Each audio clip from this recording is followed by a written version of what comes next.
পর বাড়িতে ফিরেছি। জানি না কেন যেন বাড়িতে ফিরলেই মনে হয় সময় যেন একেবারে থেমেই গিয়েছে। প্রতিদিনের ব্যস্ততা, শহরের কোলাহল সবকিছু ছেড়ে এই শান্ত পরিবেশে আসতে পারা একটা আলাদা অনুভূতি। বাড়িতে পা রাখতেই যে জিনিসটা প্রথম চোখে পড়লো সেটা হলো পরিবারের সবার হাসিমুখ।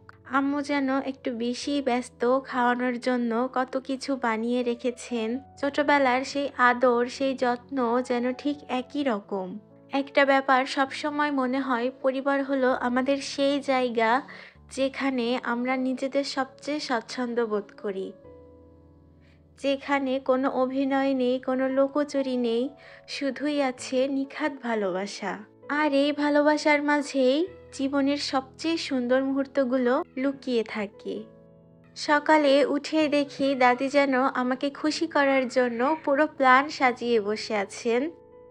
পুকুর থেকে তাজা মাছ ধরানোর ব্যবস্থা করলেন একেবারে আমার জন্যই।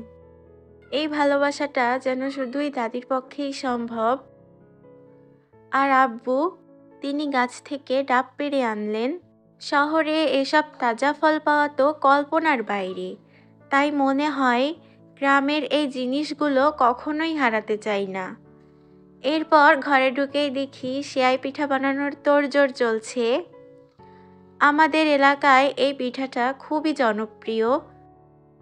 এই পিঠা তৈরির প্রসেসিংটাও খুবই ইউনিক এবং ইন্টারেস্টিং।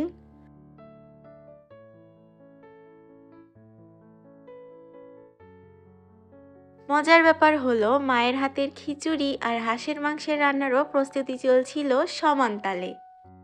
সত্যি বলতে আমার মায়ের হাতের এই রান্নার সাথে অন্য কোনো কিছুরই তুলনা হয় না।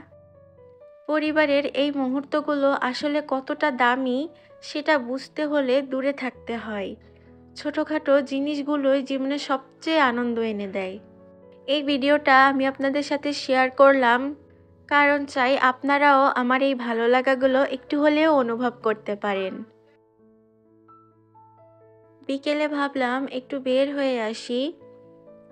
গিয়েছিলাম কিছু ছোটোখাটো কেনাকাটা করতে।